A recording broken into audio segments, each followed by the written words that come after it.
ये है कक्षा 6 अध्याय 3 का प्रयास कीजिए नंबर 4। नमस्कार, जय हिंद। आप सभी का स्वागत है द क्यू सॉल्वर पर। तो चलिए आरंभ करते हैं। तो ये प्रश्न है 16, 28 और 38 के अभाज्य गुणनखंड ज्ञात कीजिए। तो देखिए, अभी तक हमने पिछले प्रयास कीजिए तथा प्रश्नावली में देखा था कि सिर्फ गुणनखंड करने हैं, और इस बार हमें अभाज्य गुणनखंड करने हैं। क्या करने इस बार हमें? अभाज्य गुणनखंड। तो वो कैसे होंगे? तो देखिए, सबसे पहले आप लिखिए 16 को। आपको भाग करने आती होगी, ठीक ये वैसा ही बहुत आसान तरीका है। बस फर्क क्या है, हम भाग में इस तरह का निशान लगाते हैं और इसमें हम इस तरीके का निशान लगाएंगे। ठीक है, तो कैसे होगा ये देखिए। ये 16 शुरुआत हम सबसे छोटे से करेंगे। तो देखिए, शुरुआत हम सबसे छोटा क्या होगा? 1। लेकिन 1 हम नहीं लेंगे तो सबसे छोटा फिर क्या माना जाएगा? 2। तो 2 के पहाड़े में 16 कितने पे आता है? 8 पे। फिर उसके बाद 2 के पहाड़े में 8 कितने पे आता है? 4 पे। फिर उसके बाद 2 के पहाड़े में 4 कितने पे आता है? 2 पे। फिर उसी प्रकार 2 के पहाड़े में 2 कितने पे आता है? 1 पे। और हम जब तक करते रहेंगे जब तक कि हमें नीचे 1 ना मिल जाए। तो 1 हमें मिल चुका है। तो देखिए, 16 के अभाज्य गुणनखंड क्या होंगे? 2 गुणा में 2 गुणा में 2 गुणा में 2। तो देखिए, ये है 16 के अभाज्य गुणनखंड। इसी तरह से अब हम निकालते हैं 28 के अभाज्य गुणनखंड। तो इसके अभाज्य गुणनखंड क्या होंगे? तो देखिए, 2 से शुरू करेंगे तो कितने पे आएगा? ये 14 पे। फिर 2 के पहाड़े में फिर शुरू करेंगे तो 7 पे। अब क्या 7 2 के पहाड़े में आता है? नहीं। 3 के में नहीं, 4 के में नहीं, 5 के में भी नहीं, 6 के में भी नहीं। 7 के पहाड़े में आता है। तो इस तरह से हमें देखिए नीचे 1 मिल चुका है। अतः 28 के गुणनखंड क्या होंगे? 2 गुणा में 2 गुणा में 7। तो 28 के ये हो गए अभाज्य गुणनखंड और बराबर में 28। इसी तरह से अब हम 38 के अभाज्य गुणनखंड निकालते हैं। तो 38 के अभाज्य गुणनखंड क्या होंगे? देखिए कितना आएगा? 19 पे। फिर 19 किसी के पहाड़े में नहीं आता सिवाय 1 और खुद के। तो 1 हमें लेना नहीं है और 19 से कम 19। तो 38 के अभाज्य गुणनखंड ये हो गए। प्रश्नावली 3.5। तो इसका प्रश्न नंबर है 1। प्रश्न नंबर 1 में हमें सत्य कथन को छांटना है। तो प्रश्न नंबर 1 का पार्ट ए, यदि कोई संख्या 3 से विभाज्य है तो वह 9 से भी विभाज्य होगी। तो देखते हैं ये कथन सत्य क्या सत्य है। माना कोई संख्या 3 से विभाज्य है तो ये जरूरी नहीं है कि वह 9 से भी विभाज्य हो, क्योंकि 12 या 6 या 15 ये सभी के सभी 3 से तो विभाज्य हैं परंतु 9 से विभाज्य नहीं हैं। अतः कथन नंबर ए असत्य, असत्य यानी कि फॉल्स। कथन नंबर बी, यदि कोई संख्या 9 से विभाज्य है तो वह 3 से भी विभाज्य होगी। ये कथन सत्य है क्योंकि 9 का गुणनखंड 3 है और ये हमें पता है कि जब यदि कोई संख्या एक विशेष संख्या से विभाज्य है तो वह संख्या उस विशेष संख्या के गुणनखंड से भी विभाज्य होगी। तो ये कथन बिल्कुल सत्य है, ट्रू है। कैसे? देखिए, 18 9 से विभाज्य है, ये 3 से भी विभाज्य है। 27 9 से विभाज्य है, ये 3 से भी विभाज्य है। तो 9 से जो भी संख्या विभाज्य होगी वो उसके गुणनखंड यानी 3 से भी विभाज्य होगी ही होगी। तो ये कथन सत्य है। अब देखते हैं पार्ट सी, एक संख्या 18 से भी विभाज्य होती है यदि वह 3 और 6 दोनों से विभाज्य है। ये कथन बिल्कुल सत्य नहीं है, ये फॉल्स। क्योंकि देखिए 12 ये 3 से भी विभाज्य है और 6 से भी विभाज्य है, लेकिन ये 18 से विभाज्य नहीं है, अतः ये कथन असत्य है। अब देखते हैं पार्ट डी। यदि एक संख्या 9 व 10 दोनों से विभाज्य हो तो वह 90 से भी विभाज्य होगी, तो ये कथन सत्य, ट्रू। अब देखते हैं पार्ट ई। यदि दो संख्याएं सह अभाज्य हों तो इनमें से कम एक अवश्य ही अभाज्य संख्या होगी, ये फॉल्स, ये असत्य है। तो सबसे पहले देखिए सह अभाज्य संख्याएं क्या होती हैं, जिनका कॉमन फैक्टर सिर्फ एक, यानी कि संख्या एक, अंक एक ही होता है, तो उन दोनों में दोनों की दोनों ही अभाज्य संख्याएं होती हैं, जैसे कि 3, 5, 7, 13। तो ये देखिए इनमें कॉमन सिर्फ एक नंबर है, इसमें भी कॉमन सिर्फ एक नंबर है, तो ये दोनों की दोनों ही अभाज्य हैं, लेकिन इसमें हमें बोला गया है कि उनमें कम से कम एक, यहाँ पर एक नहीं, दोनों ही अभाज्य हैं। अब देखते हैं पार्ट एफ। 4 से विभाज्य सभी संख्याएं 8 से अवश्य विभाज्य होनी चाहिए, तो ये गलत है, ये फॉल्स है, क्योंकि 12 4 से तो विभाज्य है लेकिन 8 से विभाज्य नहीं है। अब देखते हैं पार्ट जी। 8 से विभाज्य सभी संख्याएं 4 से विभाज्य होंगी, ये कथन सत्य है, ट्रू। ये कथन सत्य है, ट्रू, क्योंकि 8 का गुणनखंड 4 है, अतः जो भी संख्या 8 से विभाज्य होगी वो 4 से भी विभाज्य होगी ही होगी। अब देखते हैं पार्ट एच। यदि कोई संख्या दो संख्याओं को अलग अलग पूरा विभाजित करती है तो वह उनके योग को भी पूरा विभाजित करेगी। माना एक संख्या मान लो 3, ये 9 जमा में 12, तो देखिए कितना हो जाएगा, ये 12, 8, 20, 21, 21 3 से विभाज्य है।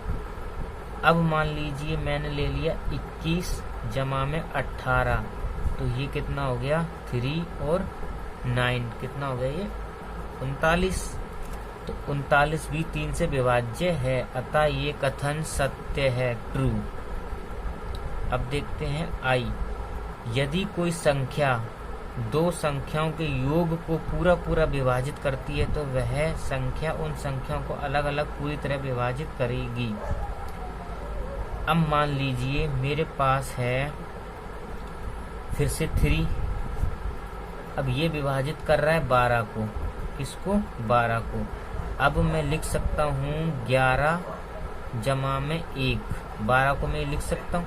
क्या ये दोनों को विभाजित कर रहा है, नहीं कर रहा है। देखिए 3 9 को विभाजित आराम से करता है, लेकिन क्या ये 7 + 2 इन दोनों में किसी को विभाजित कर रहा है, नहीं कर रहा है, अतः ये वाला कथन फॉल्स, असत्य। अब देखते हैं प्रश्न नंबर 2। इसमें हमें गुणनखंड करने हैं, तो देखिए 60 के 10 × 6 = 60, तो 2 और यहाँ पर क्या रखूं कि 6 हो जाए, तो यहाँ पर 3। ठीक वैसे ही 5 गुणा में यहाँ क्या रखूं कि 10 हो जाए, तो 2। अब देखिए 30 दूनी होता है 60, 10 तिया 30, 10 के अभाज्य गुणनखंड क्या होंगे, 10 के 2, एक तो 5 और एक 2। अब देखते हैं प्रश्न नंबर 3।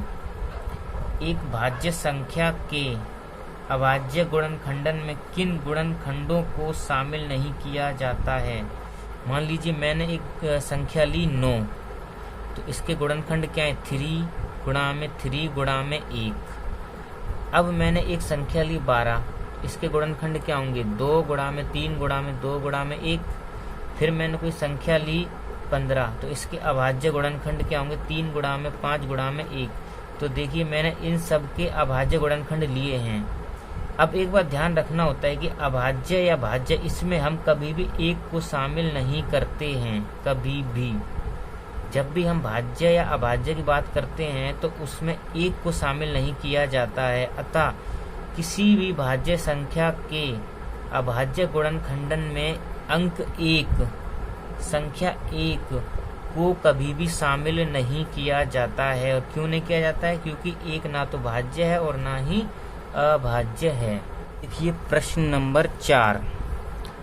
4 अंकों की सबसे बड़ी संख्या लिखिए और उसके अभाज्य गुणनखंडन कीजिए, या उसके अभाज्य गुणनखंडन लिखिए। तो देखिए 4 अंकों की सबसे बड़ी संख्या क्या होगी? देखिए सबसे बड़ी में मतलब 4 अंक क्या होंगे? 1 2 3 4 हो गए ना 4, और ये सबसे बड़ी है। क्योंकि अगर इसमें और इससे बड़ी करनी, ये सबसे बड़ी है, अगर इससे मैं आगे लूंगा तो फिर वो 5 अंकों की बन जाएगी, लेकिन हमें चाहिए सिर्फ 4 अंकों की। तो देखिए इसके अभाज्य गुणनखंड लिखने हैं मुझे, तो वो क्या होंगे? 3 से शुरू करेंगे। क्या इनमें से कोई 2 से भाग होगा? नहीं होगा, तो 3 से ही होगा। तो 3 3 3 और 3। फिर उसके बाद 1 1 1 1।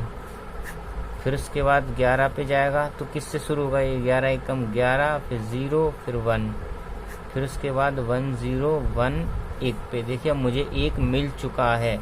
तो इस संख्या के अभाज्य गुणनखंड क्या होंगे? 3 गुणा में 3 गुणा में 11 गुणा में 1 0 1, ये होगा इसके अभाज्य गुणनखंड। अब देखिए प्रश्न नंबर 5। 5 अंकों की सबसे छोटी संख्या लिखनी है हमें और फिर उसके अभाज्य गुणनखंडन।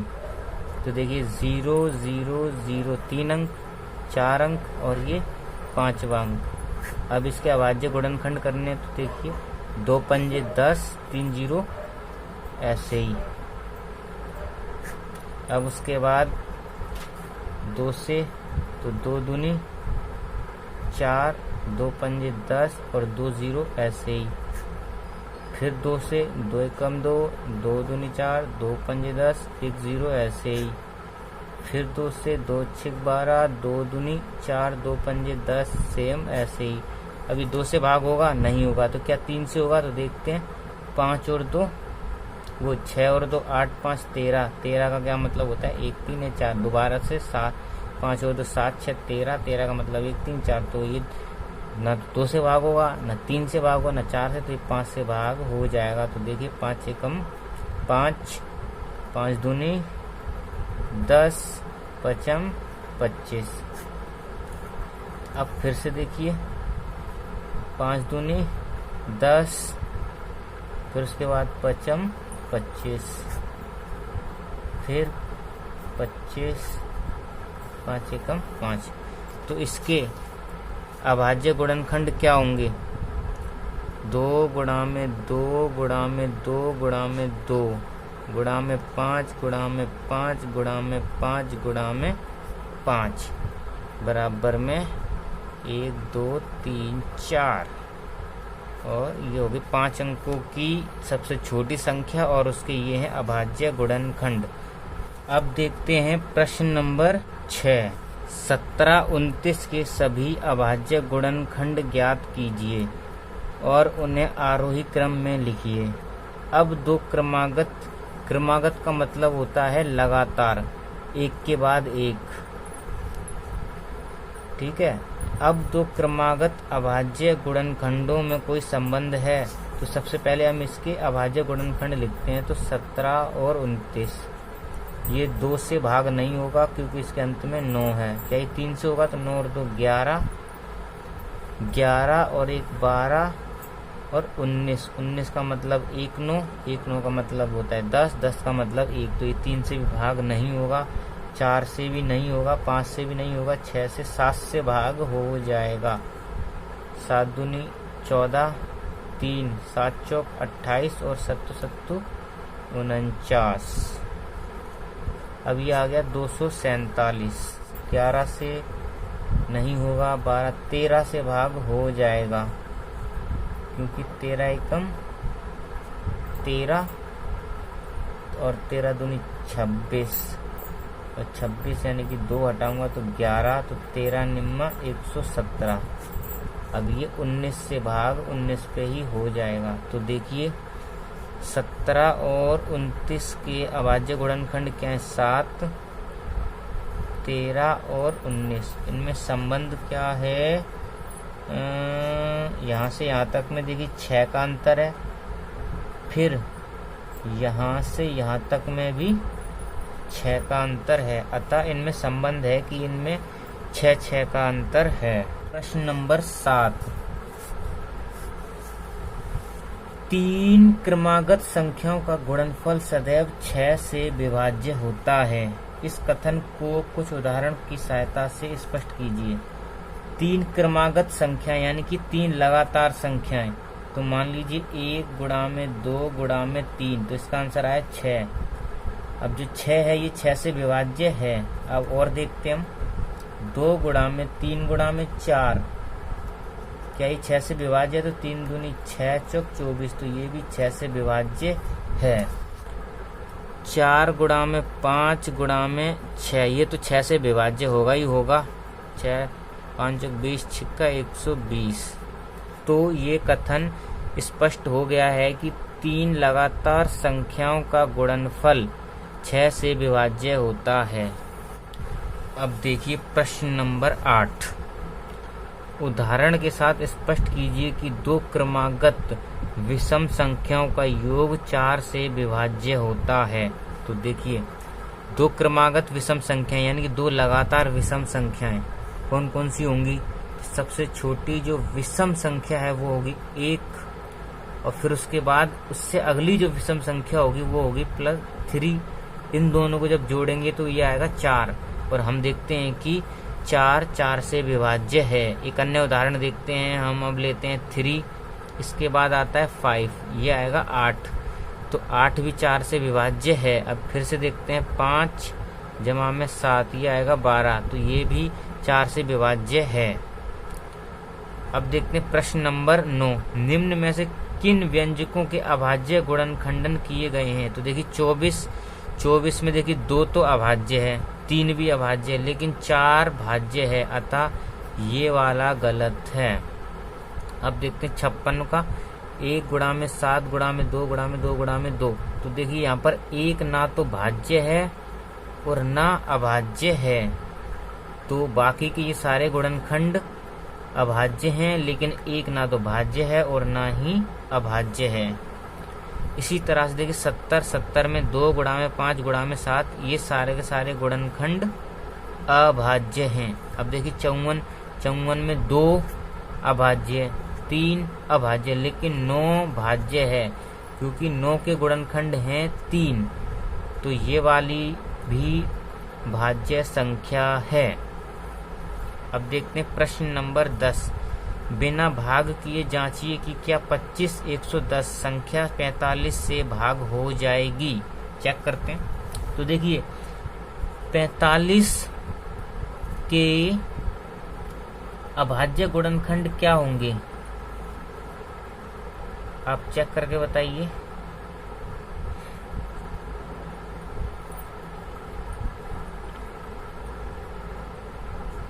देखिए 45 के कहाँ से शुरू होगा? 15, फिर उसके बाद 5, फिर उसके बाद 1। मिले आपको? तो ये होंगे 3 और 5। तो देखिए क्या ये जो संख्या है 25 110 3 से भाग हो जाएगी? तो 3 से भाग होने का नियम होता है कि अंकों का योग 3, 6 या 9 होना चाहिए। तो देखिए 5 और 2 7, 8, 9, 3 से भी भाग हो जाएगी। और क्या ये 5 से भाग हो जाएगी? तो 5 से भाग होने का नियम होता है कि किसी भी संख्या का अंतिम अंक 0 या 5 होना चाहिए, तो इसमें 0 है, अतः ये संख्या 5 से भी भाग हो जाएगी। अतः 25 110 45 से भाग हो जाएगी, क्योंकि 45 के को प्राइम फैक्टर, क्योंकि 45 के को प्राइम फैक्टर या सह अभाज्य संख्याएं जो हैं वो हैं 3 और 5, और ये संख्या 3 और 5 दोनों से भाग हो जाती है, अतः ये संख्या 45 से भी भाग हो जाएगी। अब देखते हैं प्रश्न नंबर 11, एक संख्या 18 2 और 3 दोनों से भाग हो जाती है। कोई संख्या 18 जो 2 और 3 दोनों से भाग हो जाती है, और यह संख्या 2 और 3 का जो गुणा करने पे 6 मिला है, इससे भी भाग हो जाती है। अब हमें यही कहा गया है कि एक संख्या 4 और 6 से भाग हो जाती है। मान लीजिए 24, क्या माना मैंने 24, ये देखिए 4 व 6 दोनों से भाग हो जाती है। देखिए इसी प्रकार एक संख्या 4 और 6 दोनों से विभाज्य है।